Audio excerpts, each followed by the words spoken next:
Good evening, everyone, and welcome to Scrutiny Review Panel 3 on COVID-19 Inequalities and Recovery. My name is Councillor Faye Block, and I'm Chair of the panel.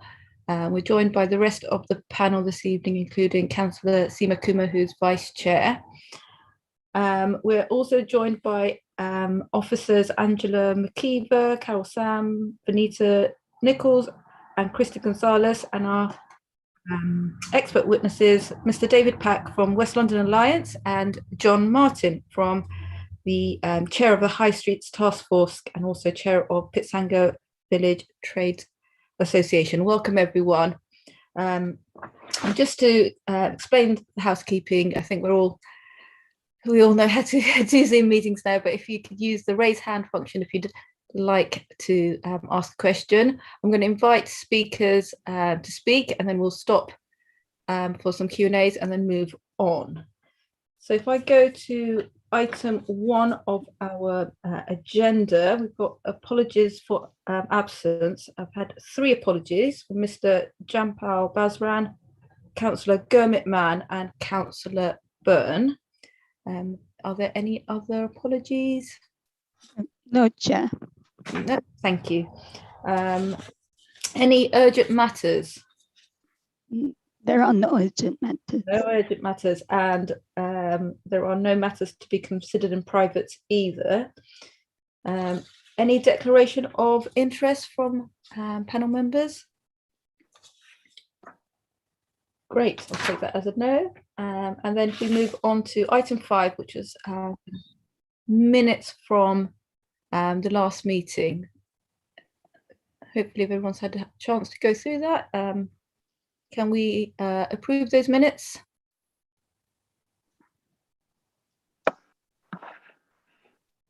Yep, great.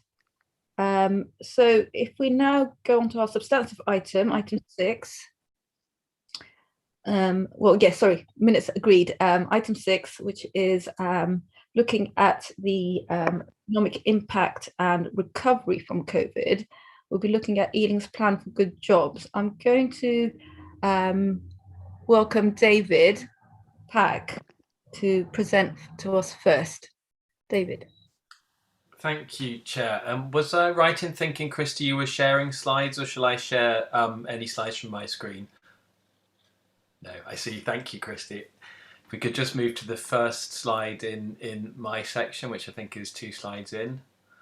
Yes. Super. Thank you very much. Just by way of introduction, I know you've all had these slides in advance. As you mentioned, Chair, I'm David Pack. I'm Head of Economy and Skills at the West London Alliance. I'm sure you're all aware, but the West London Alliance is one of 4 sub-regional partnerships in London, and we represent the 7 West London authorities. Ealing, of course, is one of the WLA's members. What I'm proposing to go through today, and I'll go through these slides at some pace. I know you've had them in advance, so I certainly won't read them verbatim and don't propose going into lots of detail. But what I thought would be helpful is to give you some context at the sub-regional level to the issues we think we're facing, our initial and evolving response, and where we're thinking of taking that next. And I'm going to try and focus very much on the issues at hand today around inequalities, particularly focused on the labour market and skills. So if we could skip to the next slide, Christy, please. So casting our minds back nearly 2 years now, it's incredible, isn't it, to when the pandemic first hit. West London, as I think you will all be aware, was always likely to be particularly harshly affected, not least given the exposure to Heathrow and the impact on the travel industry and what that means for the economy. So we've tried very much to build our response to the economic impact on evidence and data and analysis. The first piece of projected research really carried out back in June 2020 by Oxford Economics was the basis for this, really looking at what we thought at that point the impact would be. That then informed our sub-regional build and recover plan. That was our strategy for addressing collectively, so complementing what's underway at the borough level, the economic impact on our communities. And then when we looked further at what the impact actually had been, a further piece of research going back to spring of last year to help us refresh where we focus and adjust our response. So there's an evidence base to everything I'm going to speak about. If we could skip to the next slide, Christy. I won't go through all of this in detail, but there are some headline figures here which I think just really underline the point that while there might be some signs of recovery, and there are now, West London economy has been among the most harshly affected across the country. We took a greater hit to GVA than certainly than London or the UK as a whole. There are indications that the recovery in job numbers is going to take some time, likely to 2023. And while we might not be seeing major sectoral change in the makeup of the economy, what we did see is some real hits taken to sectors identified by our boroughs, Ealing included, as priorities, as being slightly harsher than the more foundational sectors across the economy as a whole. And now Angela's going to come on to talk about unemployment in a little bit more granular detail from the Ealing perspective. But looking at the West London picture, although unemployment by the claimant count measure is falling, we're still looking at double the numbers out of work by that measure than at the outset of the pandemic back in March 2020.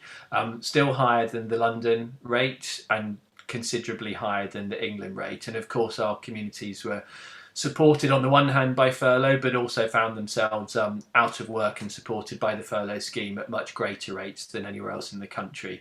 And one of the big economic factors, of course, for West London is Heathrow, and we've seen their status fall from being the most important airport in Europe on lots of measures to number 10, and there are all sorts of economic ripples, of course, and in terms of jobs for West London. Just moving forward, Christy, to the next one now. So where we are now is slightly different from where we thought we would be. The labour market challenges are different, but that's not to say they're not still concerning. So we've seen some improvement. We haven't seen a mass translation of the furlough numbers, which are very high, into large-scale unemployment at the numbers we thought we would see, which is promising.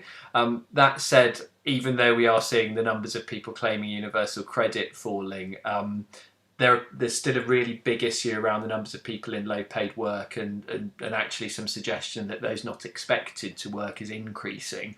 And of course, we've seen this in the media referenced repeatedly of late. Skills and labour shortages in some of our key sectors are real pressing challenges. And there's also the issue potentially of looking at the increase in unemployment that we've seen not translating into long-term unemployment. So some real issues to tackle there as well. Just moving on, Christy, if we could. And probably to the next one as well for swiftness. So West London compared to elsewhere in London's also taken a hit, and I think it's important to draw this out. I had hoped to drop into these slides some slightly more up-to-date visuals, but the picture in relative terms hasn't changed much. What these maps really show is the four things really: the change in claimants of universal credit, top left, and you'll see the darker the colour, the greater the claim change, and that's been greater in West London than elsewhere. Looking at the top right, and this has actually changed since this set of figures were published, to show that actually the change in online job postings in West London is less than elsewhere in London. So we're seeing at the moment fewer jobs being created. At the bottom left here, the claimant unemployment rate that I touched on a moment ago, and now Angela's coming to. The point there is that we're still looking at high rates in West London compared to elsewhere in London. And just for context, bottom left, you'll see the darker the colour on those maps, the greater the reliance on the furlough scheme. And I think we can't underestimate the impact that's had on people's capacity to work again and transition back into work. Next slide, Christy, please. I won't go into this in a lot of detail. You've had the slides in advance. Our Build and Recover plan was themed across 7 areas of work. Skills and employment was a particularly important strand, and just picking out a couple of points from this slide, part of our response has been using employment support programs at scale. We run the job entry targeted support scheme across our 7 boroughs. That's been extended to next October. 18,000 people in total going through that scheme who've been out of work for 3 months or more. Lots of work underway with the NHS, not only on mass vaccination hubs, but also more widely. More than 2,000 people referred into those, so a real concerted effort with some of our biggest anchors. And on the skills side, we're looking both at a tool to analyse where skills supply and demand is, so we can help the skills system respond better and help people better move towards work. But also at the system level, looking at how we can join up the resources we've got between the various employment support offers and the skills provision we see across our colleges and apprenticeship providers and so on, through what's called a no wrong door approach. That's a piece of work we're working up at the moment, which I'll come back to, and all sorts of other activities around specific sectors, working very closely with skills providers, particularly on green skills, health skills, and skills in the creative sectors too. I won't go through the rest, so if we can go to the next slide, Christy. I won't dwell on this either very long, but the point I would like to land really is that as the context has changed, so our approach to dealing with it has to, there are all sorts of factors that nearly 2 years into the pandemic we're having to take into account to tweak our response, and I'll come on to how we're doing that in a second. I've talked a little bit about vacancies and skills shortages. We're also doing some work with corporate business leaders and the business community that plays into this. We do need to do work with Heathrow, which is in hand as well, and their recovery as travel patterns resumes has an impact. And then, of course, there are the macro factors at both national and global level, not least how levelling up might impact on London and West London, and some of the big ticket issues around leaving the EU, for instance, and COP26 and how we transition to net zero. So a lot of things in the mix that inform how we change our approach. Next slide, please, Christy.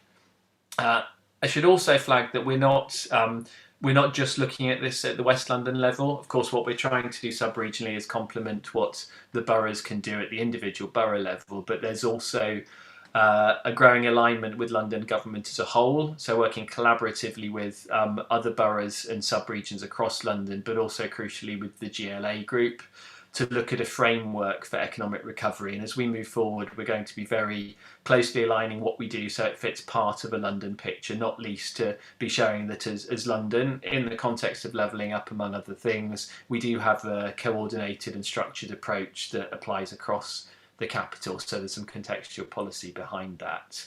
Just moving on, Christy, if we could. So next steps, and actually these they're not quite hot off the press, but they were taken to our Economic Prosperity Board yesterday, which is a leader level forum on which for Ealing Councillor Mason sits as our priorities for next steps, how we'll really look at focusing our activity to support economic recovery moving forward. 6 key themes. First among those, and probably the most relevant for today's conversation, is the piece of system level work around addressing fragmentation in the employment support and skills system, really helping those parts of the infrastructure work better together, and crucially helping people through that system more effectively into and towards good work. We have some resource from the GLA to support this and really ramp it up over the next year. That will be at the heart of what we're doing on the skills and employment angle. On job creation, and this will dovetail into some of what I'm sure Carol will touch on, really looking at where we can add value at the sub-regional level to growth sectors support, and looking at how we can really drive job creation across sectors that we know are important across West London borough boundaries. And then a whole host of other activities on infrastructure through the West London Orbital rail link, and that connects communities in some of the most deprived parts of West London, as you might know. It runs from, or will run from, Hendon in the north to Hounslow in the southwest of the sub-region, with job opportunities, so it is part of this picture.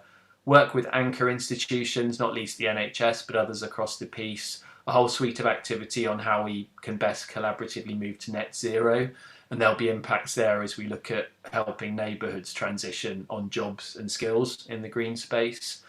And a piece of work around digital connectivity, particularly around infrastructure, but at the heart of that isn't just how we can help business to grow through access to high-speed broadband, but also how we can bring communities close to the services that they can access and address the digital inclusion piece.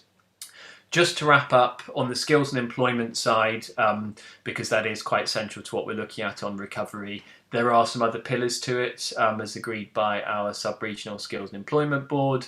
Reskilling and upskilling, looking at this whole idea of moving into new sectors for people that have fallen out of work. Green skills, health skills and creative being chief among those. looking at apprenticeships and what we can do working with business to help the apprenticeship levy be used more effectively and stay in West London. That doesn't always happen if it's returned to government unspent. And looking at what we can do to scale models that we know have worked, including with work through the NHS. And I should stress that all of this will be underpinned by data, particularly by working with central government on accessing more data and sharing it more effectively, not least from DWP. I'll stop there as there's a lot there, but more than happy to take any questions or comments, observations. Thank you, David. I see Councillor Kumar has her hand up and Councillor Summers. So I'll go over to Councillor Kumar first. Thank you, and thank you, David. Very informative presentation, and I've read it all up. Just a quick question on the transition. I mean, how's that coming along? Are you finding it challenging transition into employment, and also what is the uptake on apprenticeship? Are you finding that employers are receptive of the idea, or is there an issue there as well? Just kind of, if you could expand on that, please. Thank you. Sure. I'll start with the transitions piece. The chief way sub-regionally we'll be looking at this is through a series of sector skills academies, of which we'll have 3 in West London, and they are only just starting now. Really one on green skills, working with West London College, another through the integrated care system on health, and a third working on creative and cultural, principally film and screen. The thrust of those will be looking at how we can find routes into training and or retraining in those sectors. So it's very much early days, but what we have embedded in there is quite a big partnership of all the right people around the table. So employment support providers, the whole suite of skills providers, and employers. So it's very much early days, but that's absolutely the thrust of where that piece of work will head. On apprenticeships, I think there is an issue around data and what we know on take up, and it's not always as clear as it should be. Just as an indicator, we've brought together a group of corporate business leaders, chaired by John Holland Kay at Heathrow, and around a dozen other chief executive level leaders from businesses. One of the strands of work under that is on skills, and part of the emphasis there is on apprenticeships. And what there seems to be there is a real will to do more and to take on more, but a challenge in how complex the system is and how the use of the apprenticeship levy is. So I think there are some system issues that we could probably do more. I know there's a lot of good work going on in Ealing, but we could probably do more as a collective of boroughs with employers to tackle, not least how they deploy and maybe even transfer apprenticeship levy to smaller employers, for example. Thank you. Councillor Summer.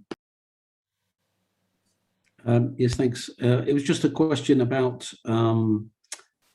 actual, returning to work, physically returning to work, and there seems to be an enormous amount of people who've switched to working from home and are now quite happy doing that. And I just wondered what sort of impact that is going to have on office accommodation, especially in places like Ealing, and possibly in other areas of the borough. And also whether it's going to have an impact on people working from home, whether that has been, what sort of work the council's doing looking into that. I think it is a really important issue, and had I had more time, I would have dropped into the slide deck a map that shows. It's called a Zoom shock. You might have seen it elsewhere. That shows the impact on particularly outer London in terms of footfall on high streets, largely as a result of working from home. And I think there's potentially an opportunity there for our sub-region not being in central London as to how we harness it. So certainly when we come to look at what more we can do on growth sectors particularly, there could be something there around the fact that we have more people that are based more often close to where they live rather than commuting into central London. And there could also be if we come to look at reviewing what we're doing on inward investment, making the case more actively for companies to locate within West London, maybe closer to where people live.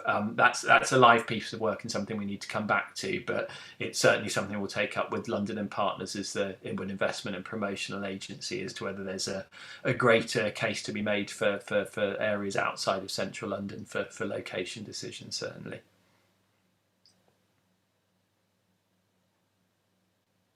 Thanks, Chris, and thanks, David. Yeah, my question is similar to Chris's around kind of the way that we're commuting and working is changing. And I think, a lot of people have adopted it and the companies have, and whether that's an opportunity where we have space and low rates that we could attract companies to have their offices, in further out, in Ealing. But also around the infrastructure about that. So you talk about the Orbital link.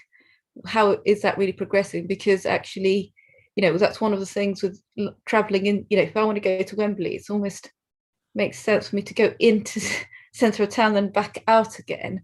But if we are trying to adopt kind of companies to come out here so that a lot of us can work from home and then dip in and out of the office, really getting that work done on the infrastructure, and that also ties in with the sustainability that you were talking about. If we have kind of more sustainable methods of moving around and kind of trying to keep to those 15-minute town type things that they're doing in Paris, it helps us as communities to lower our kind of carbon emissions.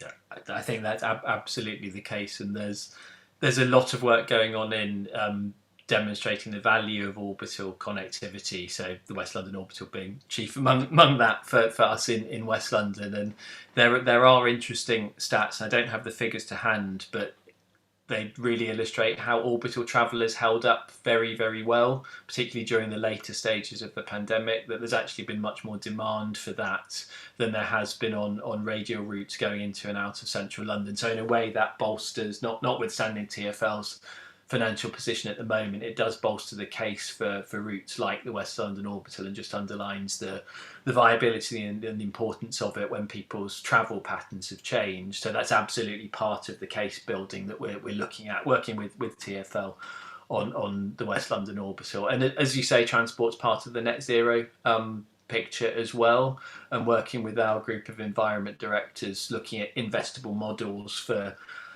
changing neighbourhood approaches to that. Transport has to be part of it, and absolutely the 15-minute neighbourhood approach. There's a piece of work we're looking at across the boroughs, Ealing included, on the future of town centres as well, and that looks very much at how outer London town centres can work in quite a new environment. We're not quite seeing how the dust is settling as yet, but how that can play out, and connectivity on the transport side is part of it, certainly.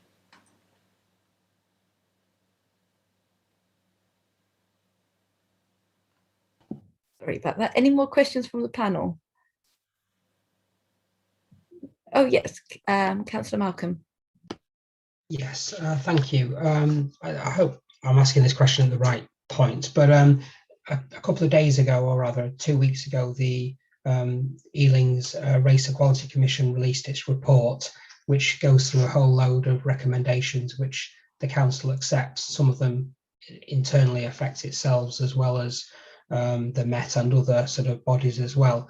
Looking through this report, I don't see much targeting of some of the resources that we have within the council, in terms of looking at the rates of unemployment by particular ethnicity, and how actions from the Race Equality Commission will start to feed into other council activities. You may not have had that as part of your remit to do that. I'm wondering, are you aware of that, and will you look at that to see what how that can be fed into some of the work that you do in the future?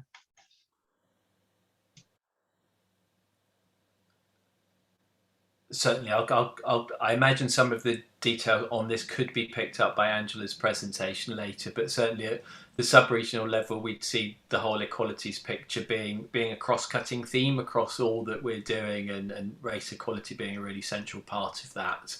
and certainly in some of the skills interventions, particularly the skills academy I mentioned, they're funded through mayoral funding, and there are some quite tough targets actually around inclusion of particular groups in the results that they're aiming for. So in a way, it is woven through what we're looking at, absolutely, and maybe what I could have stressed more strongly is quite how that features, but it's very much a cross-cutting theme, and the thought of focusing all of this on the communities most affected by the impact of the pandemic. And we are seeing that in unemployment figures, and those areas that are experiencing the highest rates are those with greater risk of deprivation, and there's a link to ethnicity in that. So in short, yes, it is part and parcel of it. I'm sure Angela will come to some of the detail on the Ealing side, but it is part of the West London approach, certainly.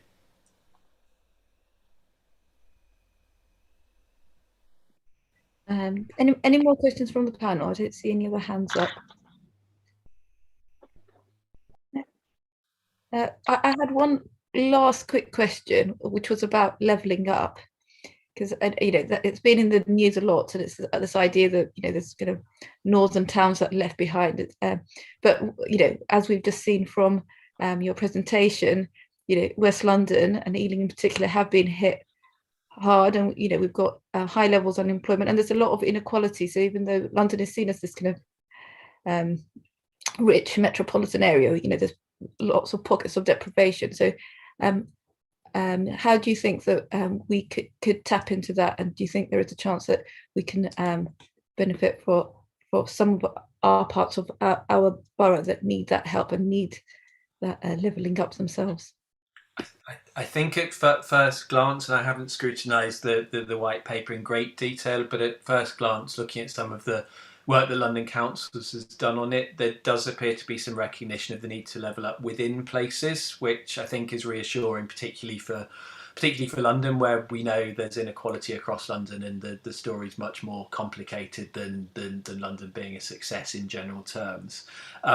There are opportunities to influence some of the funding that will flow linked to the levelling up agenda, particularly the UK Shared Prosperity Fund, so the replacement for EU funding. We'll be taking to our group of chief executives next week an initial paper just fleshing out what the questions could be and how we might feed into how London allocations for that fund could work. So I suspect there's a job of work for West London collaboratively to make a case, particularly where there'll be potentially less resource than there has been in the past available across London, and the need to look at levelling up within London and making sure we articulate what the case is for addressing deprivation, particularly and inequalities in West London compared to other parts of the capital. So I think it's as much as within London as nationally where the discussions will have to be. Thank you so much, David. I don't see any. Councillor Markham, do you have another question, or I see your hands up? No. Okay, great. Well, David, I think you need to leave. You're welcome to, of course, stay if you have time. But thank you so much for joining us today and for your presentation and for taking our questions. We really appreciate it. You're most welcome. I'll take my leave now if I can. But thank you very much for your attention. Thanks. Thank you. Right, so moving on, I think we have Carol Sam, who will continue the presentation. Hi, good evening, everyone. Just to say, I'm going to keep my camera off. I'm actually at the West London Business Awards, so I just had to quickly sneak out and, well, not sneak out, excuse myself to do this presentation. So I'll try to keep it within our time limit as well. There's quite a lot of slides to get through, and I'm sorry I missed David's presentation at the beginning. So the segments of the presentation, I'm going to focus on providing an overview of the economic impact of COVID from the lens of the economic growth team's interaction and work in supporting Ealing's businesses. I'll be presenting some data that we collected via the business survey a few weeks into the pandemic in April 2020. Also provide an overview of some data via MasterCard and O2, a quick overview of some of the business support programs that we're delivering. And finally, you'll get to hear from John Martin, who has several hats, and he will present the account both as from a business owner of John Martin Estates and as chair of both the Pitts Hanger Lane Village Traders Association and the High Street Task Force, which I must add that he's doing a fantastic job. Next slide, please. So these are just some stats I'm going to highlight. So following the pandemic in April 20 to May 20, we undertook an extensive business survey. Obviously, we knew that businesses were being severely impacted, but we just really wanted to hear firsthand from them in terms of to what degree. So we had quite a good response, 1,144 businesses responded. I've just pulled out some of the key stats, I think, which will illustrate some of this data we already know, but actually the severity of it when you see. So as would be expected, over 86% of businesses required emergency assistance, 70% concerned with their survival, and almost 3/4, 75% required financial support immediately. And obviously this is quite telling because overnight businesses had to close. Sorry, apologies if there's some noise in the background. People are weaving the food through the trolleys. Yeah, overnight businesses had to close, total loss of their income stream, but they still had ongoing costs, such as fixed costs such as rent. So next slide, please. I'm not going to go through all of this data because there's quite a lot of it, but just want to highlight. So the figure of business closures was nearly 96%, and over 20% of businesses had already made staff redundant. And we know, I'm not sure, well, the figure is quite staggering in terms of we're one of the highest boroughs after Newham in terms of the number of people that had to be furloughed. And in more recent data, we've just commissioned PRD consultancy to undertake some work around the theme of industrial stealing. And part of that was to inform the local plan on inclusive growth. And some of their findings reveal some of the challenges that we're still suffering and faced in the borough in terms of it's not, the economy in Ealing is not as resilient as we thought it was. There's demographic challenges and ongoing impact of Brexit could affect Ealing's long-term prosperity. We know that the labour market is affected severely, and there's insecurity, and it's compounded by insecurity and low pay. And what they've shown is that the borough averages mark some significant inter-borough inequalities. So you've got, areas in the borough where we've got juxtaposed to high wages, and then those who are not earning anything at all. So I'll go to the next slide, please. And I just want to highlight some of the, again, what the data, these are the key findings of the data. It's not as resilient. 1 in 5 jobs pay less than the London living wage, as set by the Living Wage Foundation. I know it's a key area of work that we want to address. Higher value employment is falling in trends in industrial demand, risk heightening Ealing's job challenge. And I've mentioned before, we've experienced one of the highest rates of employees furloughed. Next slide, pardon me. So the next couple of slides, I thought it's a good illustration. There's quite a lot of this data that we're capturing, but what it's showing is it's tracking spend. So this slide, I can just about make it out. I'm looking at my phone. It's this is the MasterCard transactions, and for this area, this is the first, second, and third lockdown. And what this data is presented is the Ealing bid area, Ealing Broadway, and it shows that apparel, eating, and retail spend decreased rapidly. We know this, but I think it's quite telling when we can have a look at it firsthand in terms of how it shows the spend index, and it's slowly increasing. And as you can see, when we had to eat out to help out, it suddenly spiked over there. Next slide, please. Does it move? Again, so this is the data for Acton, similar trend again in showing how trade has dropped between 50% and 75% as a result of COVID. And again, hospitality sector just opened prior to during COVID have closed, 50% have closed. But what's interesting, I haven't showed the slide here, but in some areas of the borough, particularly where staff, as a result of not having to go into the office and perhaps traveling to central London, actually the spend data in local areas such as Hanwell, for example, have actually increased. So some of the local independents in those areas, I haven't got the slides up, but it's really interesting that that's for those areas, particularly small independents, they've actually, I wouldn't say benefited, but if they haven't severely been impacted, they've managed to just about keep their head above water because of this increased demand. So next slide, please. We'll skip those. I'm just conscious of time. Okay, so obviously we had a lot of grants. I'm trying to get my notes, sorry. Following the COVID, there was a lot of grants. We had 388.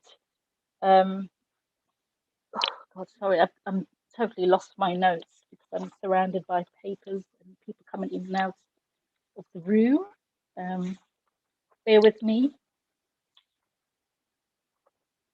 This is what happens when you try to do two things at once. They go to a business award and okay, I could just about see, sorry, because my eyes are so bad. Okay, so I'm not, you can see the figures there. We gave out over 22,095 awards to date with a lot of business engagement. And in addition to the grants that we handed out, we had some discretionary grants, which we were able to deliver a number of business support.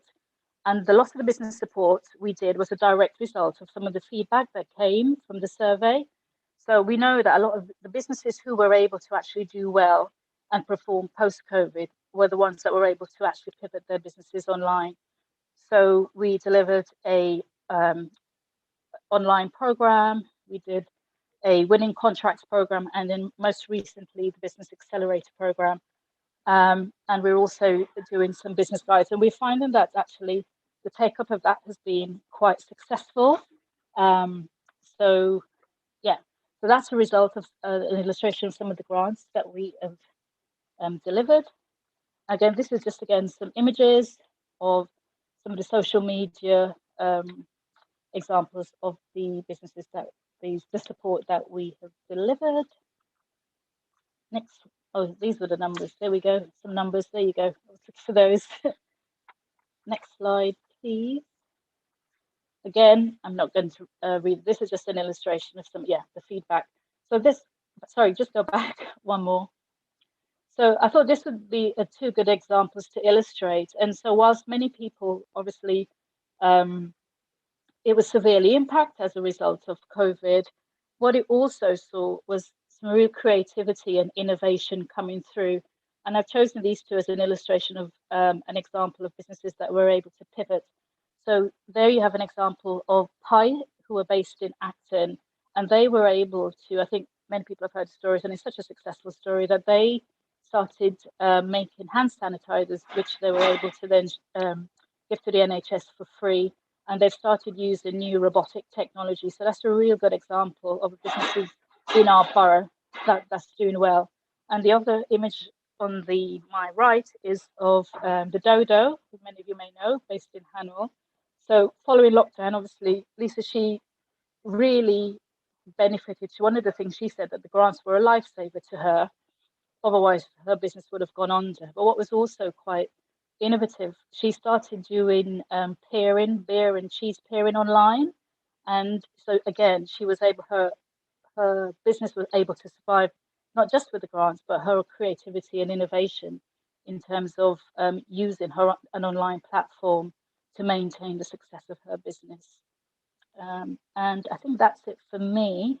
But the main presentation of the evening is John Martin, who will give you, as I said, he wears many hats, and I think he's in a prime position to talk about his experience as a business and also how some of the businesses were impacted, how they reacted, and some of the work of the High Street Task Force, and also chair of the Pishanger Lane Village Trade Association. Thank you.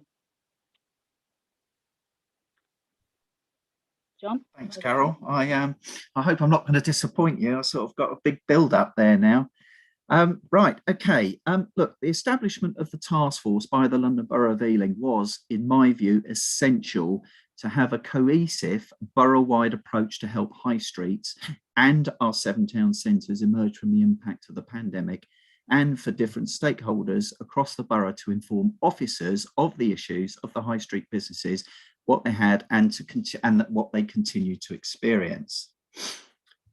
As a number of you probably already know, I have my own business on Pittshanger Lane and have done for 26 years. I'm chairman of the Pittshanger Village Trade Association, and therefore have knowledge and experience of not only my business, but those of my fellow traders, as well as issues faced by any high streets or shopping centre in its day-to-day operations in normal times. A pandemic just adds to the additional pressures. Look, given this background, I was honoured to be asked to chair the task force. And my aim from the outset was to allow collaboration between stakeholders, including our free bids and officers, for the response from the council to be business-led and targeted in the most necessary and effective ways to ensure compliance with all the regulation and survival for businesses on our high streets. Initially, in May 2020, the announcement of the Reopening High Street Safely Fund allowed the task force to send a message that it was safe to return to our high streets. This was necessary to encourage shoppers in numbers to attend the non-essential retail shops and use of their services, including personal care. The most effective way that we dealt with this was with a borough-wide approach, including social distancing, pavement stickers, external hand, face, space banners, and posters on lampposts. Internal, open for business posters and advisory notes on safety measures for business and the public to follow. The external and internal posters use the love message, which the High Street Task Force adopted for specific mentioned town centres and high street locations. For example, what we used for Pittshanger was Love Pittshanger, Love Local. In order to ensure that the government guidelines were being followed, COVID-19 street marshals were employed to patrol different high streets and town centres to assist in providing confidence to the public. This safety message was continued throughout the remainder of 2020 and into the first quarter of 2021. This covered social distance reopening from July 2020, the November 2020 circuit break, lockdown tiers 3 and 4 over Christmas and New Year 2021, and the third lockdown January to March 2021. From the Pittshanger perspective, all businesses except the essential food retailers suffered from economic impact, and without the grants available, we would have seen permanent closures in the first few months, when only 25% of Pittshanger businesses were open. It is therefore essential that the public knew that business owners were doing what was required to keep themselves and the customers safe. The amount of regulation was, for some, quite overwhelming. So I personally ensured that Pittshanger traders knew that numbers in their shops had to be restricted to allow social distancing, face masks had to be worn, antiseptic hand gel made available, track and trace records were kept, and QR codes displayed if required. I attended an inspection at one of our restaurants and one of the hairdressers conducted by our specifically employed task force COVID-19 officer, and ensured that the removal of stools at the bars and takeaway collection areas and the taping off of alternate tables in the restaurants were dealt with. It was also imperative that workstations and washhand basins, particularly at the hairdressers, all measures needed to be adequate for social distancing. Without a doubt, the swift approach of the pavement licence at the reduced one-off rate fee of £100 per business for the hospitality sector was a lifeline, and the exceptional weather in 2020 and 2021 was welcomed with open arms. This allowed consumers to visit their favourite establishments without concern about their safety, had they had to sit indoors. It allowed a buzzing cafe culture and the type of alfresco dining one was used to when we go abroad on holiday. In this way, even the pandemic had some positive outcome for businesses and high streets. The next stage was the Welcome Back Fund. Pittshanger Lane is well known, as a number of you probably are aware, at government level for its GB High Street win. And for this reason, we had the Secretary of State, Robert Jenrick, and they chose to make that announcement of the fund on the lane in March 2021. The purpose of the fund was to bring different experience to high streets and town centres, and again to encourage visitors and increase their numbers. The task force decided to further promote the Love Ealing, Love Local campaign with programmes of events across the borough at various high street locations. These were incredibly well received and attended, and was an opportunity to show 30 different events across our 7 town centres.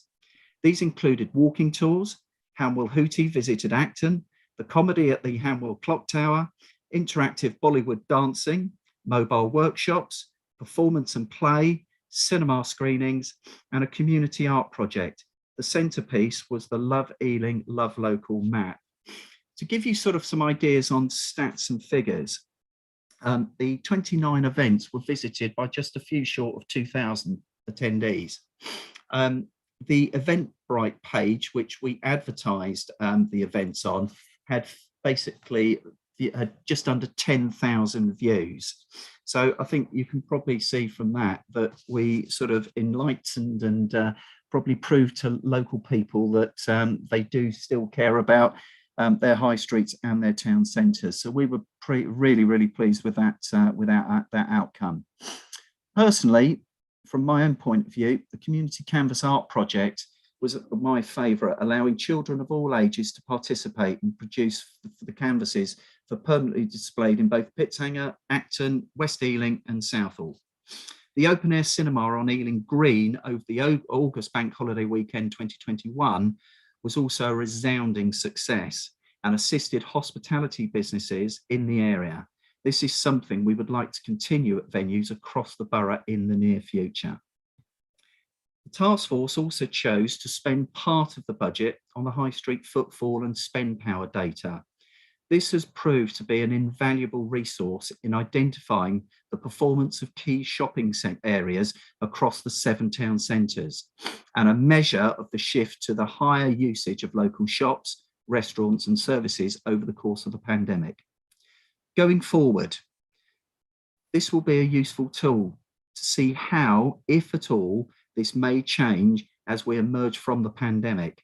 It will allow us as a task force to target different areas and resources to keep numbers at the optimum level in order to encourage good growth for businesses, jobs and our high streets.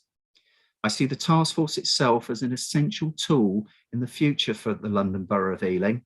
I'm aware of how many local authorities and stakeholders in other areas envy what we've been able to achieve with our quick off the mark, collaborative, business focused approach. I trust this gives you a little bit of an insight into the challenges of the businesses during the pandemic and the work that the High Street Task Force has achieved. Open to any questions. Thank you, John, and thank you, Carol. Carol, did you want to come back in? No, I'm okay. I think actually, John, I didn't want to dwell too much on some of the data because I think John has highlighted that, but I think he picks up a useful point, because actually when I presented some of the data by MasterCard, that's actually a project that's been delivered through the High Street Task Force with funding that we've able to draw in and use. So going forward again, as John said, just to reiterate, it is going to be a powerful tool for us to really start looking at some targeted support and initiatives collectively. Right, so I'll open it up to questions now. I can see Councillor Laswadi's hand up. So over to you, Carlo. Chair, it was just thank you, Chair. It was just a very quick question for John. It sounds like the task force was a great success, and there are lots of great stories from that. I just wonder though, one of the big issues I suppose was people moving away from shopping in person and moving to online shopping. And I wonder, do you think the initiative, the task force, and the initiatives that brought forward will be enough to protect our high streets from the sort of what seems to be the constant shift towards online shopping? Yeah, Councillor. The honest answer, I think we have encouraged people. We have shown to everyone in Ealing that our high streets are safe. Our high streets and town centres are a safe place to come to. I can use 2 examples from Pitshanger Lane. where Innovation Dance, who unfortunately had to close, couldn't do their dance classes, but were able to do those online. Speaking to them this week, they have noted that a vast majority, and we are really down to single figure numbers, have come back to their dance studio. So they certainly haven't been affected as much. Health in Motion is another good example here, where they use the Pay It Forward scheme. So even though they weren't open, people were still able to use this facility where they could actually buy vouchers ahead. And they've also now come back to obviously be treated there. I think there's always going to be an element, and what we have to accept here is that online shopping in such a way is always going to be to the detriment of the high street. However, it still comes back to personal service. And I believe that if, particularly from the small independent traders who, in all fairness, again, with small high streets, probably benefited here, that personal service will still easily outweigh anything that you get online. Right, well, let's hope so anyway. Okay, thanks. Can I just add quickly to that? Sorry, because I can't find the thing to put my hands up, so apologies if I have to jump in. I think one of the things that we've noticed as well, in terms of particularly with some of the bids working together, it's about creating that experience. So it's making sure that when people come to a particular town centre or high street, it's not just about going to shop. And I think it's working together to think collectively, what are the USPs in those areas? And I think this is where it is going to prompt businesses. I don't think they can afford to just sit on their laurels and expect people to come through the door. Yes, there's social media, but it's actually, why would someone come to that area? Why would they come to the high street? And started to think creatively about what's the offer over and above just shopping. People want experiences. Yeah. Yeah. Thanks. Councillor Kumar. Thank you, Faye. And I just wanted to make a comment as a member of the High Street Task Force. I think from its inception, I know that the amount of work that has gone into the task force has been tremendous. Thank you, Carol and John, for your presentations. And I think, work continues, but by forming the subgroups of the High Street Task Force was actually a really good idea, because people were able to work in groups together, but they were also able to bring back much more than one would normally have. So good luck, love Ealing, love local is the logo, and we continue with that work and love that map. So thank you. But if there are panel members who have got any questions on the High Street Task Force, I mean, by all means, put them through. Thanks. Thanks, Councillor Kumar. Any other questions from panel members? Oh, yes. Councillor Crawford. Oh, right. Can you hear me? Yes. Right. Thank you. I'm interested. I have seen some good work being done around Acton, for example, starting off with some street markets, and I'm hoping that when we do an event, it's not just a one-off. I appreciate that they're going to be pilots, but it's really important, I think, to show that there is an event when you shop, or when you go and make your way somewhere else, accessing public transport, that there is somewhere where you can meet and stop off. I think the people will be shopping for their weekly food shop if they don't do it online. I'm concerned that they might still be trying to use their car. So the other thing I wanted to say was that I also think what we've got, these lovely towns in Ealing, and they are gems, and there is obviously room for improvement, which development is in the next few years, I think things will change. But I was a bit disappointed when I saw the map of shopping locally around Ealing. I think we missed an opportunity of actually celebrating our public transport.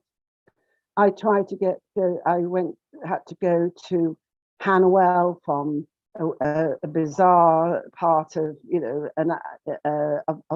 of Acton, and I didn't know the bus routes, and it is difficult to get that information.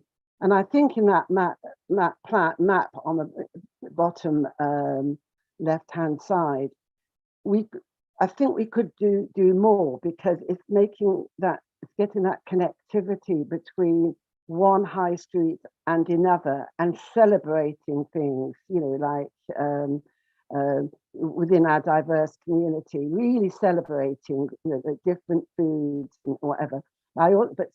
So my 2 points are, wherever we can show our bus routes, flag them up, whatever we do, annotate our maps or whatever, and really look. And perhaps when we do these maps in future, we should be talking also to the local councillors, who can say, hey, you've missed this off. This is you haven't flagged up such and such.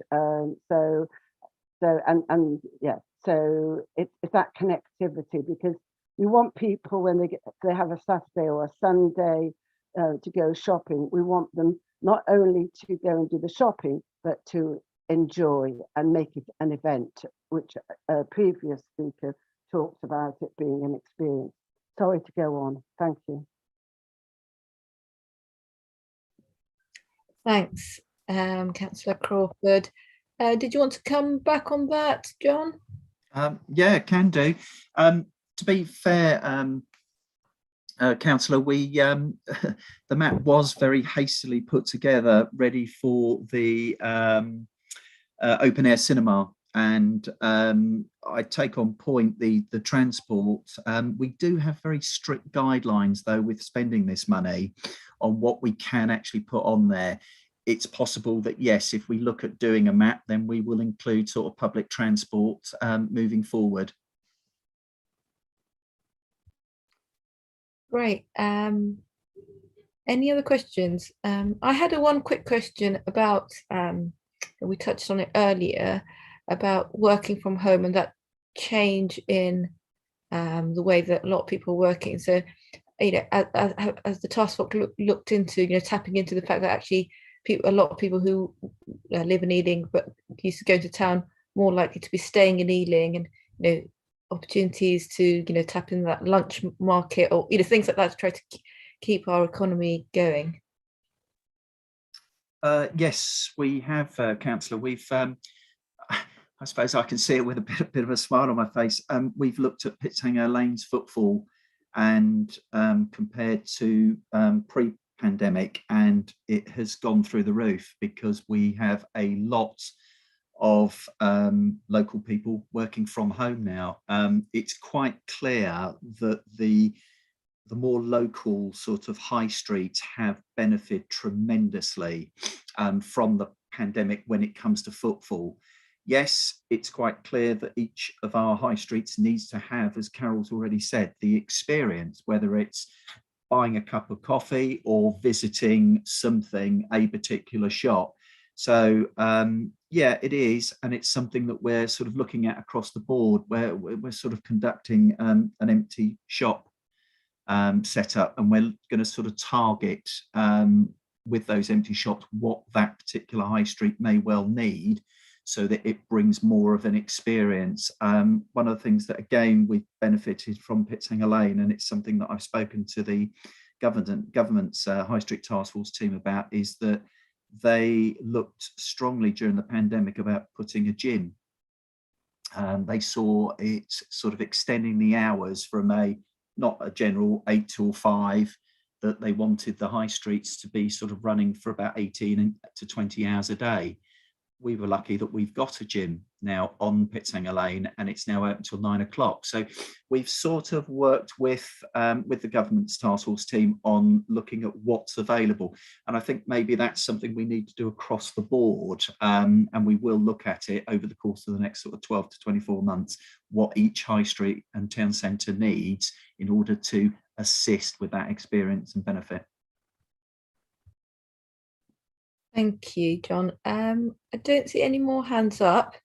So in that case, we will move on. I think it's on to Angela now. Good evening. Can I just check if you can hear me okay? Yeah? Yes. Thanks. Yes. And hopefully you'll see me soon. Good evening, everyone. My name is Angela McKeever. I'm Assistant Director for Employment, Learning and Skills at Ealing Council. I'm here with two of my colleagues this evening, and I will ask them to just say hello and turn their cameras on. Christy Gonzalez, do you want to introduce yourself, Christy? Yes, hello, good evening, everybody. I'm Christy Gonzalez, and I work with Angela and Vanita in the Employment, Learning and Skills department at the Council. I manage the Adult Learning Service. Thank you, Christy. And Vanita? Hello, I'm Vanita Nichols and I'm the Acting Employment and Apprenticeships Manager, part of what we're now calling Work Ealing, which looks after young people and adults, people of all ages. Thank you, Vanita. And thanks, Christy, for operating the slide. So if we could just then, the next part, really, we're looking at employment, learning and skills within Ealing. So you've heard from David, the West London economic context that influences very much the resources that we can access in Ealing. And then we've heard from Carol and John around the business, the impact on business in Ealing and how businesses are also recovering. So what we're going to focus on for the next, we hope maybe about 20 minutes in terms of our presentations, is the Ealing Plan for Good Jobs, which is the Ealing Recovery Plan, which is aligned with West London Build and Recover, which David talked through. And in particular, our team focus on local people and supporting our hardest hit residents. So I'm going to begin and talk us through some of the data and show you how Ealing is recovering, but also set out some of our strategy and how we are performing. And then Christy and Vanita, starting with Vanita, will talk through how we're delivering against those priorities that we agreed at about a year ago now. And yes, so that's what we'll do. So we, as I said, our local strategy is Ealing Plan for Good Jobs. Within that, we have got 3 key priorities. So as David mentioned, all the time working as a group of 7 boroughs, we were monitoring the data very, very closely through that Oxford economics work, but also listening to residents through frontline services and so on. And so we decided on priorities which very much reflected the emerging trends in terms of both those that were being hardest hit. And so our priorities reflect that. So young people were one of the hardest hit groups in Ealing especially, but across West London. So we have actually got the highest rates of youth unemployment, and that continues, although we're now neck and neck with Brent. So we have invested quite heavily in establishing a youth offer and a youth offer partnership, both across the council and with partners, and set ourselves some challenging targets there to tackle the emerging and the continued youth unemployment, which was created by the pandemic. The second priority is everything around supporting better access to employment and quick access, but also connecting that access to employment with upskilling, reskilling. So we did, again, a lot of work over the last years on strengthening our employment partnerships. And as David mentioned, the No Wrong Door, we're operating that within Ealing, but then we're also reaching out across West London and making sure that that's working in a sub-regional way too, for example, with NHS jobs or with Heathrow jobs. And thirdly, training for good jobs, and Christy leads on this. This is everything we're doing around improving skills, access to employability, so expanding our employability courses given the increase in unemployed people, and the need for improved careers guidance linked to skills programs and those linked to employment programs. So again, all of this was designed on the basis of the emerging data, but also with feedback from residents, partners, stakeholders. Okay, moving on then to the next. To the next slide. So one of the things, and the equalities question earlier was, I think, very pertinent. So I've said already that we identified quite early on that young people would be highly impacted, and we've seen from previous recessions this concept of scarring of young people, whereby if a young person is unemployed for a certain period in their youth, that can have long-term consequences both on earnings, on mental health, on health, and even on their kids' health and kids' progress in school and so on. So one of the things that we were really keen to do is try to, well, be prepared, really, be prepared for that. And so, as I mentioned, we set up the Youth Offer Partnership so that we would bring together all of our youth providers, and not just within the education and skills system, but also our community sector, and be able to be ready to support those that are most vulnerable, those, you know, young care leavers, young people with disabilities.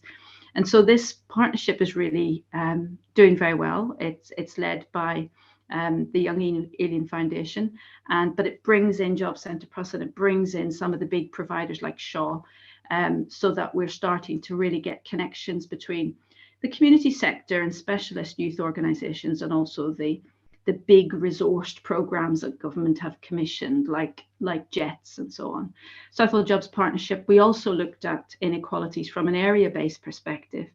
And while many areas across Ealing are badly impacted, Southwell was particularly badly impacted, partly because of the reliance on Heathrow and the supply chain to Heathrow.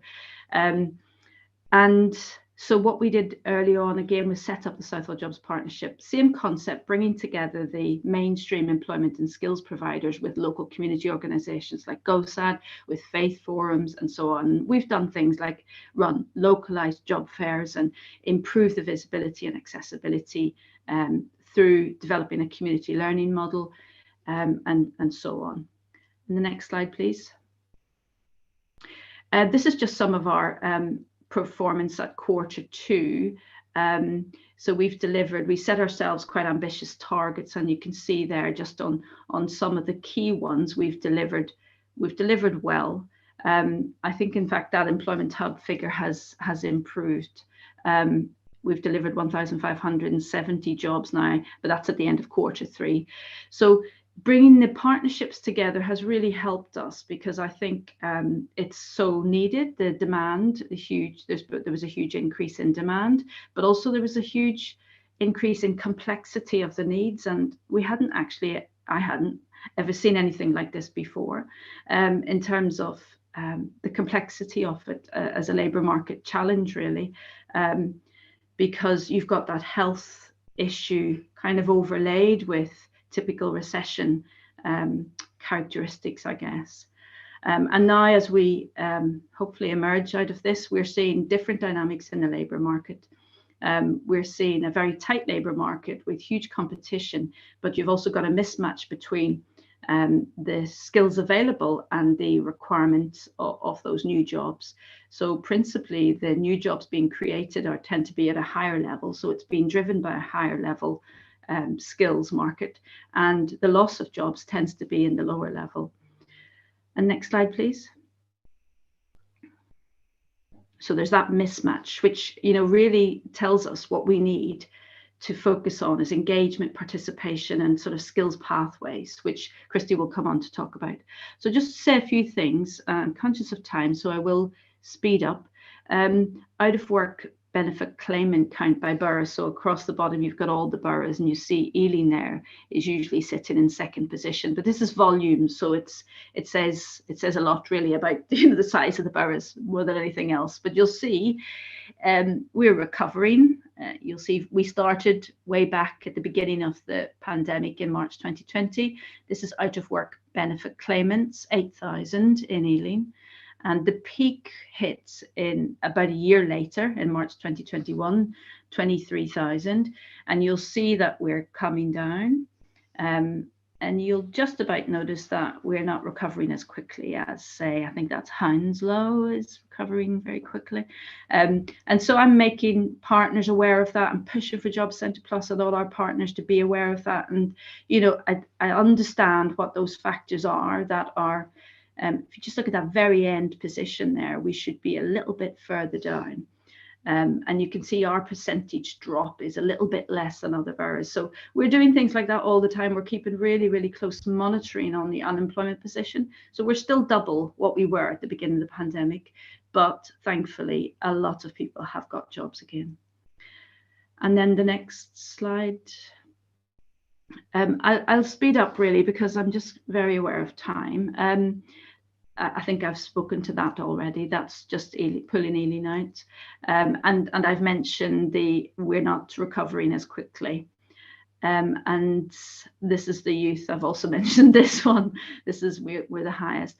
There was a bit of a phenomenon with Ealing, which was a bit strange, where our employment rate actually during the pandemic really shot up, whereas all the other boroughs, their employment rate, which is a different measure from unemployment, all the other boroughs, theirs dropped considerably. So I flag it here because it's just a bit of we're an outlier in that sense, but it has changed. I looked quite recently and it has changed again. And we're not in such a strong position. And I think the feeling from Oxford Economics and others was that it would be a temporary thing, and it was about some sectors, sort of winners and losers in terms of sectors, but also maybe more economically inactive, particularly women joining the labour market, possibly for a temporary time, and due to maybe partners' insecurity in jobs or losing hours or threat of losing hours. But I mention it because it was just a bit of a strange phenomenon for Ealing. And the last one, I think we've seen that one, haven't we? Yeah. And I'm now going to hand. I think we're saving questions and discussion till everyone has spoken. So I'm going to hand to Vanita now to talk us through our youth offer and our employment offer. Over to you, Vanita. Thank you, Angela. I just have a couple of slides to go through, but I wanted to talk about some of the things, the activities and interventions that we were doing, and a lot of them as a result of the pandemic and lockdown. So just before we went into lockdown, we ran an apprenticeship service. We had a mailing list. There were more than 600 young people. When lockdown took place, we then started sending out weekly emails so that we could keep in touch with them and try and keep some sort of sense of continuity and momentum. But what we did additionally was we also offered them one-to-one support if they wanted that. There were about 40 people who took up that offer, and then 10 of them who wanted much more intensive support. And some of them even did courses in functional skills. They did that through adult learning. Part of that weekly email also included trying to give them motivational videos and talks such as TED Talks, everything that we could do just to show that, you know, just keep going and we will keep in touch with you. We also set up a careers advice and guidance service in a virtual world, and that was for 16 to 30-year-olds. When we talk about young people, that's the age range that we're working with. About 50 people took that up, and we were working more intensively with 30 people. Interesting, some people want light touch and some support, and other people want more. Our apprenticeship scheme was hit. There was a question about apprenticeships earlier on. Apprenticeships were devastated by the pandemic and vacancies dropped by 70%. And but also our apprentices who were already on the apprenticeship scheme at the council were hit. There were 12 of them that were coming to the end of their apprenticeships. Lockdown happened, they weren't able to complete their apprenticeships, and they were at risk of not going into jobs. So what the council did, just as a temporary measure, was to extend their contracts. That saved them from going on to benefits, and all of those young people have now progressed into positive destinations. So that was a very smart intervention. As well as the plan for jobs, as we know, Kickstart was developed as a response to try and get young people into jobs. They're 6-month placements, 6 months work placements, and the council took on 2 roles: as employer of Kickstarters and also as a gateway organisation where we work with employers to help them create and set up Kickstart roles. So as an employer, we're nearly up to our target. We have a target of to recruit 30 young people. We're going to do that. Some of those people have already progressed because they've done their 6 months and have gone into positive outcomes. One of the things that was very important as part of that is we had a weekly employment support program, as well as putting in mentoring and progression support. So they've had a really good start, career start, and have gone into jobs, apprenticeships. One of them's even gone on to do an MA in conservation, ecology and conservation. As a gateway organiser with local employers, we were staggered because what happened was we've ended up helping to support the creation of more than 250 Kickstart placements. Not all of them have been taken up, but we have been integral, I think, in 134 Kickstarters, people going into that Kickstart programme. Then we also were invited by, this is the Queen's Platinum Jubilee year, we're invited to be part of the Queen's Green Canopy Kickstart pilot, and have supported 10 young people into Kickstart placements in horticulture. And then two traineeship programs, we set them up. However, everybody wanted to go into Kickstart, so they weren't interested in traineeships. What we're doing now that Kickstart is going to start winding down, is that traineeships are going to come into their own, I think. And we have several ideas for different programs with different organisations, different sectors, including working with the college on that. So hopefully we're due to start some more in February, in this month. No, yes. Now then, we also had, we have a website, and a new website launched in the autumn called Work Ealing, and we created an events page. So again, thinking about that sense of momentum and young people being able to sign up for workshops and talks and webinars, that was very useful, I think, and lots of people signed up to different things, as well as courses, all aimed at young people. And we at the council have helped to fund a supported internship programme. This is with DFN Project Search, who are managing the project. The college, West London College, are the training provider, providing the study training, tutoring. Kaleidoscope Sabre are an organisation providing the employment support, and the University of West London are the host business, who are hosting a whole range of different placements. So could you go to the next slide, please, Christy?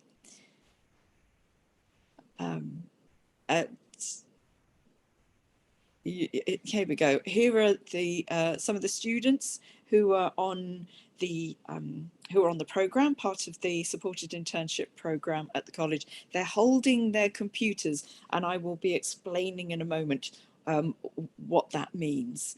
This was taken, they were recruited in the summer of 2021. Their work placements started in September last year. Next slide, please. So now moving on to the Employment Hub. We did a whole range of things for young people, and this is Employment Hub. And part of that single front door, any entry route, and through this pandemic, partnership working has just been extraordinary in a very positive way. So we have a brokerage team, and they were still in development when lockdown occurred. Everything moved to a virtual operation, and just locally 125 people were supported into jobs just from our service as a partnership. Angela was saying it's like 1,500 people, but we also had an offer to support upskilling, and through an in-work support service it linked people into training and to increase their chances of promotion or moving into better employment. And 65 people were supported since the launch of that project. Our Section 106 officer worked over the Christmas period of 2020-21 to get Southall Manor House set up because it was a COVID testing centre, and they became an interim caretaker, sort of playing their part to help in trying to work to support us out of COVID and the pandemic. And then through our Section 106 agreement with St George and Berkeley, O'Neill and Brennan, a joint venture, a sector-based work academy was set up with West London colleges in construction. And 17 people went through the programme. They gained level 1 in employability as well as their CS cards. And some of those 17 have gone on to construction jobs. And then in 2020, we met with the employment and skills arm of HS2, and London Borough of Ealing was chosen as a recruiter of jobs as part of the HS2 development. So we started picking up key campaigns and helping to recruit, including the NHS campaign to recruit COVID vaccinators and administrators. We managed applications from 380 people. And that led to 147 going into employment. We also put in resource as part of a tri-borough arrangement at the Forge at Park Royal, where vacancies generated through the employers in the area were brokered, and 35 residents so far have found employment since last year. And then acknowledging how the impact impacted people and their general connectivity, Council set up a digital inclusion project to gift computers to the most vulnerable in our communities. 23 devices have been gifted so far. This is a project only just come off the ground, including that group of supported interns who were in that photo before. More devices are being procured and will be going out to residents. And we've also provided funding to a project called Beam. They support Ealing residents who are homeless or at risk of homelessness. And this is to help them gain employment. So this client group, of course, do take longer to support. To date, we've had 35 people signing up to this programme. 5 people have been helped into housing and 13 people have gone into sustained employment. We've also engaged a developer. We've set up the new website, a web portal and a CRM. So we've got new systems in place, better for tracking and monitoring, of course, and accessibility for residents wanting to seek our services. And lockdown, I will repeat it, lockdown just brought out the best in partnership working. We have stronger relationships with DWP, Job Centre Plus, college, the training providers, and as well as improving our processes and working with the Work Health Programme, JETS and Restart. Integration officers have been working beautifully with us. So thank you. Over to Christy. Thank you very much, Vanita. I will try my best to do a double act here as a slider mover presenter. So thank you very much again. As I said earlier, I work with Vanita and Angela, and by managing the adult learning service, which now has been rebranded to Learn Ealing, we ensure that we support residents back into employment and through a suite of training and qualification courses. I also have a couple of slides. You've had this, so I won't go into detail talking to you through them. I will stop a little bit more about giving you information about the real impact of what we do. But interesting to point out that as a result of the first lockdown, we had to move 100% of our delivery of our offer to online delivery, and this literally happened practically over a weekend. In the last academic year, we had a total of 1,100 residents completing a total of 3,412 qualifications. And if you recall back to the previous slide that Angela shared with you, where the target for this academic year, for this financial year rather, was 3,400.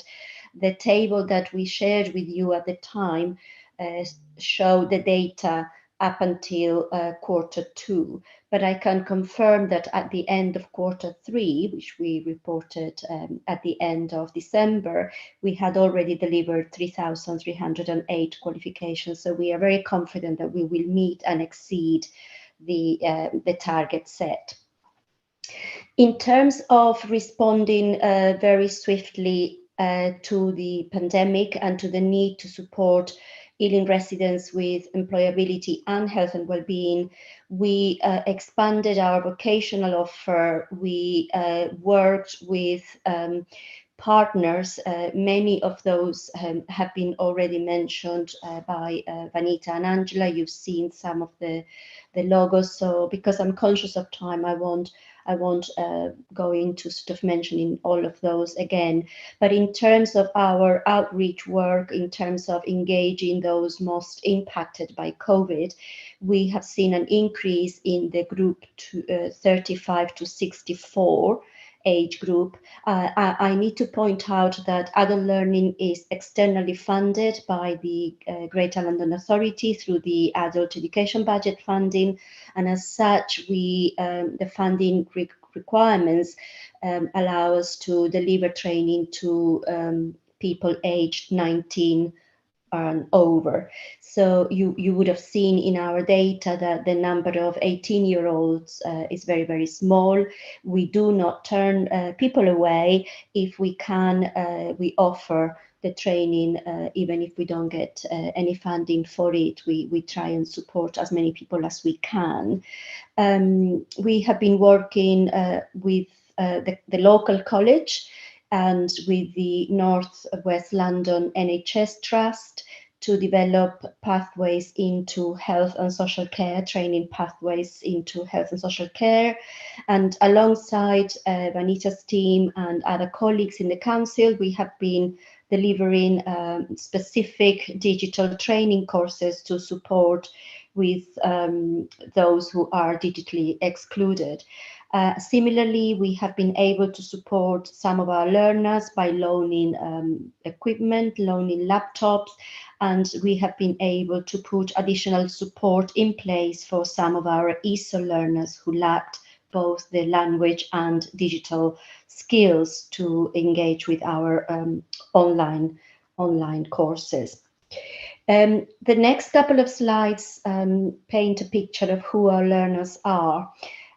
Here you will recognize some of the most deprived wards in Ealing, and the numbers show the number of registrations, the number of learners who engaged on with our courses from those wards.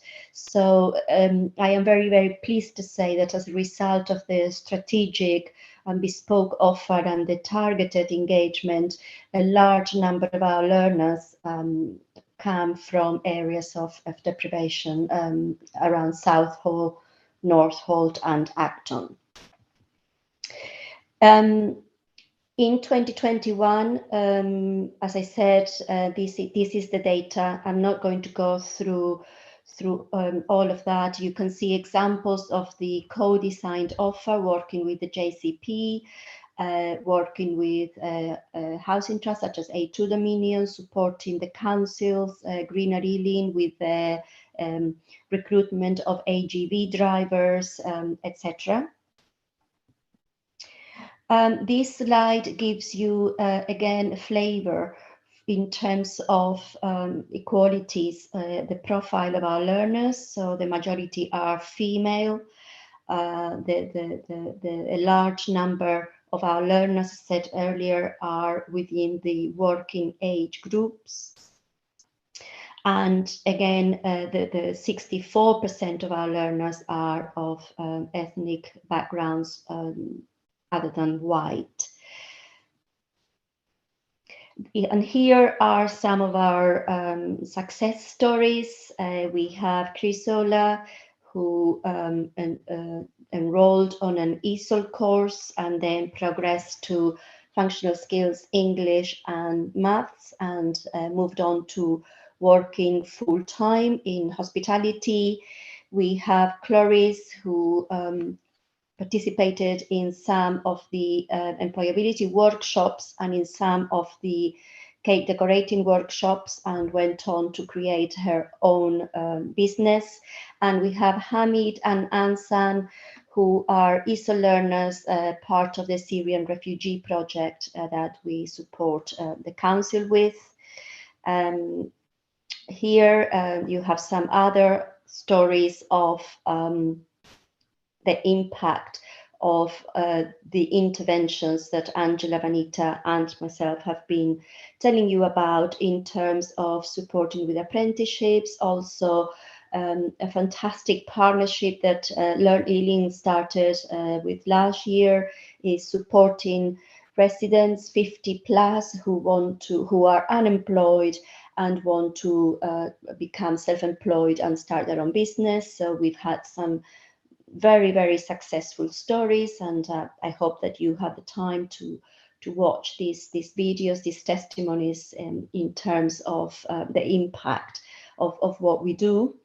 And I think that brings us to the end of our presentation. It's been a really fast show for me, but hopefully you've had a flavor. Here you have the details of the presenters tonight.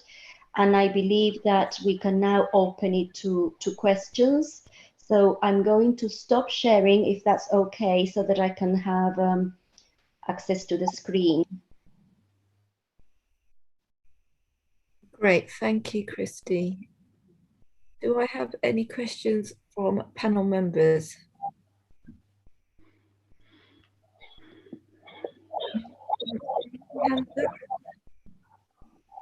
Okay.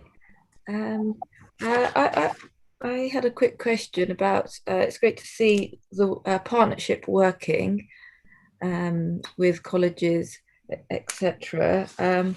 I wanted to go back to what David was saying at the beginning with the impact of Heathrow on our borough, and what kind of work is being done with large organisations like Heathrow, who were employing a lot of people. A lot of them were on furlough.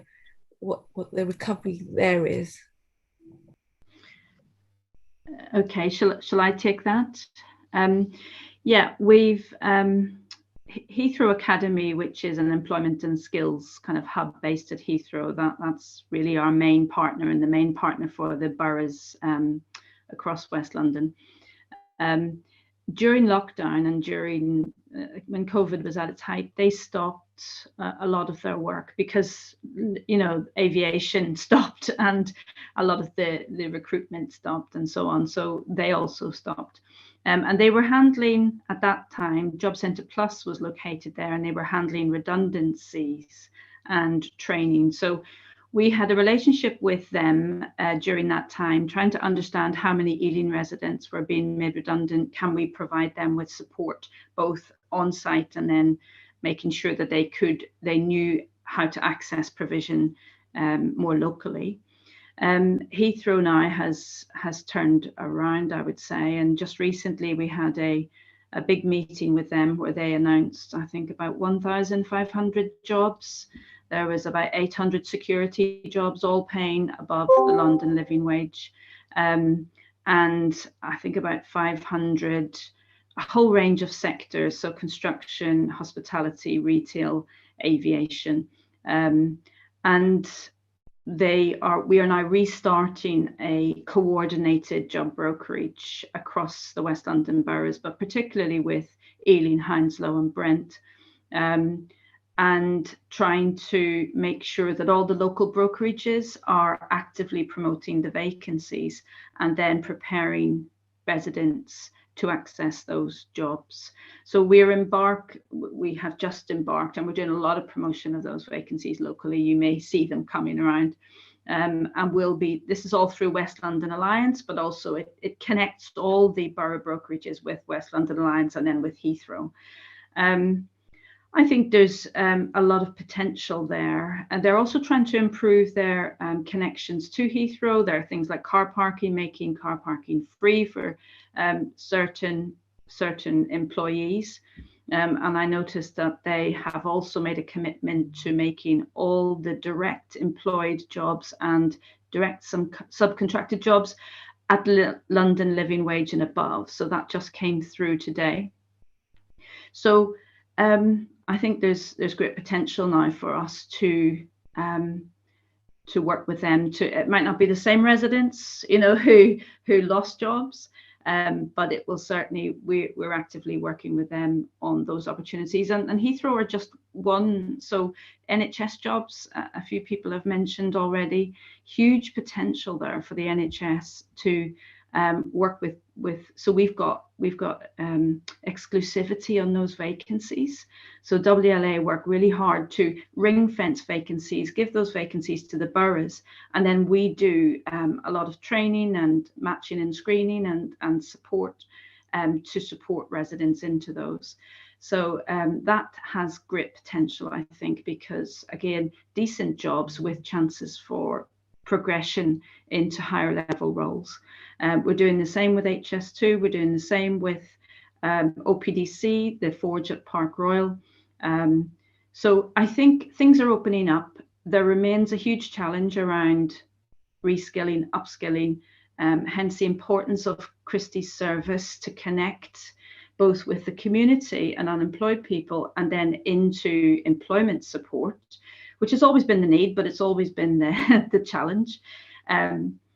So yeah, lots going on in that space, and we hope to really drive up the number of Ealing job outcomes through that, and good job outcomes, not just poor quality job outcomes. That's an ongoing battle, I would say, is just to try to improve the quality of jobs overall. That involves huge levels of influencing and yeah. Thank you, Angela. Councillor Summers has got his hand up. Thank you. Yeah, my question was, you mentioned, or somebody mentioned in one of those slides, people training as HGV drivers, which is obviously excellent because we heard of the shortage and the crisis and whatever. There've been there's a lot of other sort of jobs where we might have noticed a fall in them because of Brexit, plumbers, electricians, all those sort of builders, construction workers. And you did mention the construction program, section 1061. I just wondered, hopefully a lot of those people are going into these sort of trades, electricians, etc., rather than,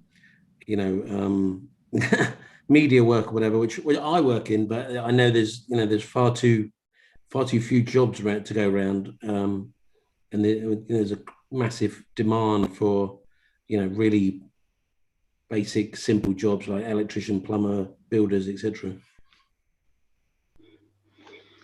Yeah, I mean, we've definitely noticed that businesses are crying out for skills. Businesses are reporting across a whole range of sectors, including construction, a real deficit, an impact from Brexit and a loss of skills. And then added on top of that, the impact of COVID and the changes in the sector and the labour market, essentially.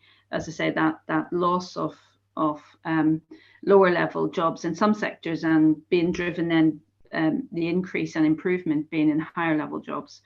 We work with a range of training providers and the college. The college has got quite a significant construction offer to both promote construction as a sector to residents through our extensive channels in terms of communication, including Learn Ealing and Work Ealing websites, which have all been revamped.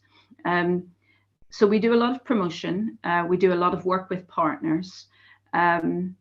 I can't say we've seen a trend of an improved resident take-up, say, of those jobs, but I think that's going to take time, because I think it takes some time for the impact to kind of feed through and for people to realize, hey, there's opportunities here, because it wasn't so long ago we had gluts of gluts of this and gluts of that, and I think that message needs to it takes time to feed through, but we will be onto it. We've got very good partnerships both with the college and training providers, and we'll certainly be onto it. And where residents stand an opportunity to take advantage of that, we'll be able to broker it, promote it, and work with the training providers and access opportunities on developments across Ealing. Thank you. Councillor Kumar. Thank you, Faye. My question was a bit around your strategic partnerships. Who actually determines, like you've got ESOL, you've got the first aid, then you have the employability workshops. I mean, those are some of the three things that you've given examples on, but quite clearly it says like councils, Greener, Ealing, you work with them to deliver an HGV pre-employment training. So that's very specific.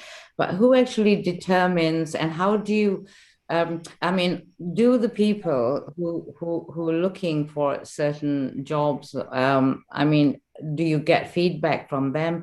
What's the demand coming from people who wish to train? I think that a little bit more on that would be helpful. It doesn't have to be right now, but I'd like to see a bit more of them. I mean, do they have a choice, or is the choice made by, you as a team, where you feel, you're getting more of this, or is that what's on offer? Because you're obviously relying on, say, the college, or you're relying on some of the partners who are who participate or who want to actually join up on this, but there may be others. So, how do you reach out, or is that a challenge? Thank you. So maybe, Christy, if I begin, and then I'll hand over to you. So a lot of the determination of the sectoral focus that we would have from a curricular perspective is determined by not solely, but is heavily influenced by the kind of work that you saw David talking about, the Oxford economics work, which also leans into some of the GLA, the London level sector analysis. So there's a lot of data out there about where jobs are diminishing and where jobs are increasing. So Oxford Economics pulled that into West London, and also David talked about the skills forecast tool that we commissioned as a group of boroughs. So we've got a pretty good sense of where jobs are increasing and where jobs are decreasing, and that feeds across into our relationships with our own adult learning services, but colleges and universities and community training providers, training partners. So it would influence over time and gradually apprenticeship provision, adult learning provision, etc. And we would tend to use a combination of, we know that we broker local government councils, they tend to broker basic and entry-level roles in some key sectors, so hospitality, health and social care, construction, retail, etc. And that's where our main market is. And we try to tackle unemployment by supporting businesses to recruit volumes of vacancies into those roles. And we create a step up for our residents by providing a free recruitment service to the business. So from a brokerage perspective, it works like that. So from an adult learning and a training perspective, are there other ways of demand? I'll hand to Christy on that one, of assessing demand. Thank you, Angela, and thank you for the question, Councillor Kumar. In addition to what Angela has just briefly outlined, part of the information that adult learning providers use in terms of shaping the offer is working both with partners, including employers, community organizations, the voluntary sector, but also with residents and learners themselves. So as I said earlier, we are funded by the Greater London Authority, and as such, the London councils, the London Mayor have set up the London Recovery Programme. So you would see in there digital skills being very important, sector skills very important. Therefore, we will ensure that those type of qualifications and training programs are part of the offer that we provide to Ealing residents. But in addition to that, as I mentioned earlier, we work closely with partners. So for example, last year we started delivering employability job clubs for A2 Dominion tenants, and that was as a result of sitting together to discuss what the needs of the residents were, how we could shape the training, what sort of support was needed, and what would be the best way of delivering those job clubs. That has been very, very successful. We continue to do so, and now it's been open to all residents in Ealing. We also sat down with the JCP. They expressed an interest in us supporting their claimants with ESOL qualifications. Many of the learners are pre-entry ESOLs, so they get referred to us on a weekly basis. We do face-to-face initial assessments. We put them on courses. We support them from non-accredited, so non-qualification courses, all the way through qualification courses. So we are working towards the local, regional, and national agendas in terms of good jobs, plan for good jobs, by equipping people with the basic skills that they need in order to do so. So ESOL, English, maths, digital, absolutely underpin everything that we deliver. But in addition to that, we are also developing new ways of delivering learning that allow people to start earning while they're still training, which is part of the work that we are doing with the college, with the NHS Trust, in terms of looking at how qualifications can be delivered in a modular way rather than a linear way, so that residents can access employment sooner. So I hope that this gives you a flavor of how education providers arrive at an offer. It's by looking at the bigger picture, but also by talking to the learners themselves. And also by working very closely with colleagues in brokerage in the apprenticeship team, because, for example, the brokers are able to say to us what employers are looking for, the type of skills they need, the type of qualifications, the type of knowledge, and also they are, we can speak to brokers and say, well, what does job ready mean? What do you want us to do? What else can we support residents with to make sure that they are ready to attend an interview, to get the job, to keep the job, etc. So it's working from a central piece, as in having the funding given to us and some guidelines and some requirements from that funding, but being creative and innovative in the way that we shape the offer to maximize the impact on residents and partners, including employers. Okay, thank you. I mean, the bit that I also wanted to know, I was keen on, is there a choice for those seeking employment? Because, you know, sometimes I know that jobs may not necessarily be available and it's not out there, but, you know, I'm just asking if, you know, I want to go into a particular field that's not, you know, you don't have a partner. Do you give it some attention? Do you have a group of people that actually want to do something that perhaps you're not able to offer right away, but do you go a step further? Yes.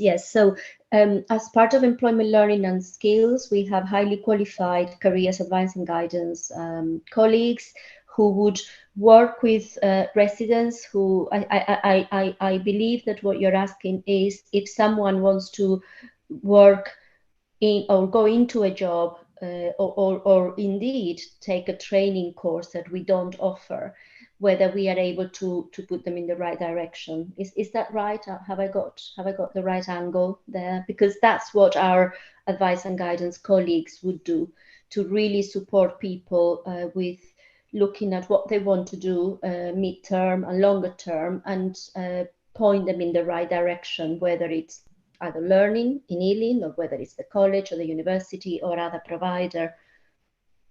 So yeah, I think, I mean, I don't know whether Angela and Vanita, you wanted to come in there to talk a little bit more about the careers advice and guidance, but that.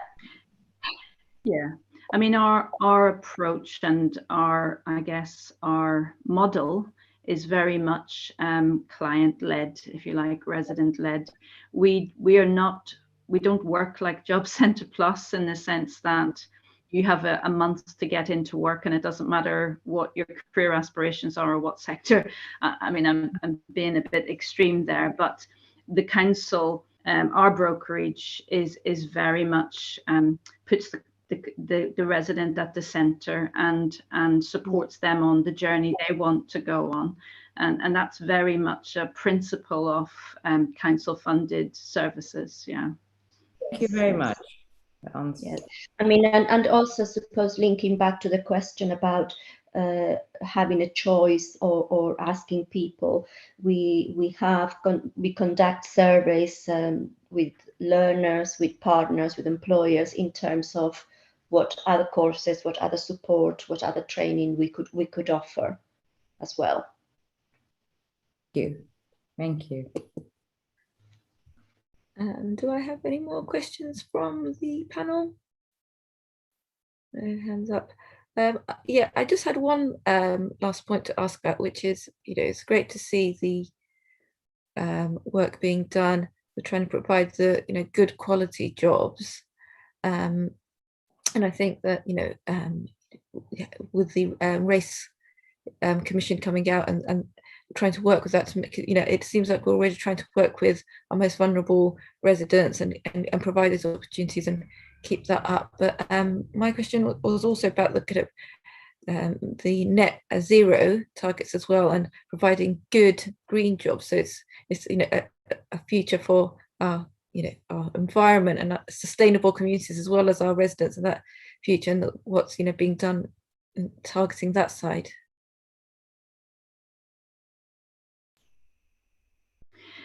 So we work with partners to broker green jobs, and I know that definition of green jobs can be very, very wide and very narrow, but in its broadest sense, I would say that we are working actively with partners and picking up those green jobs wherever we can and actively brokering to them. It's all the whole green economy, I suppose, is is in rapid development, and curriculum, so education providers, universities, colleges, and adult learning are all struggling at the moment to get to grips with it. What does it mean? What kind of a curriculum does this mean? And there was a big piece commissioned by West London Partners. Where are green jobs going to be, borough by borough? So we've got some really good detail on the predictions, but education and training providers and businesses all have to get on that, go on that journey together. So I think I would say we're well set up in terms of partnerships. We've just been successful in the Green Skills Academy.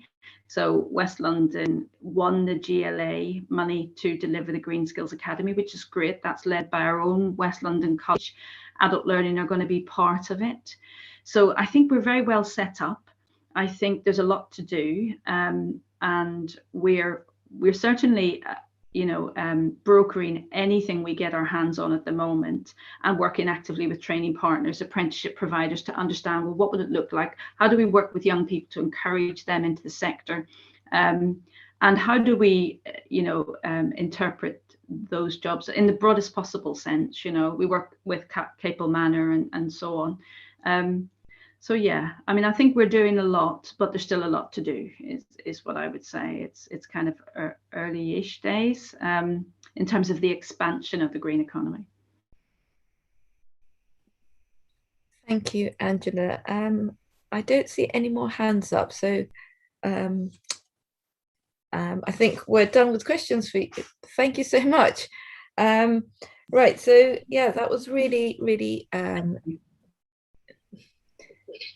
thank you. That was really informative and interesting, and it's great to see there's a lot of work being done.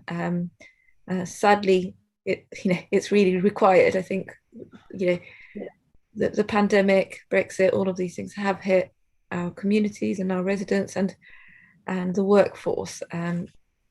Right, so if we go on to recommendations, any recommendations from the panel that they'd like to bring up?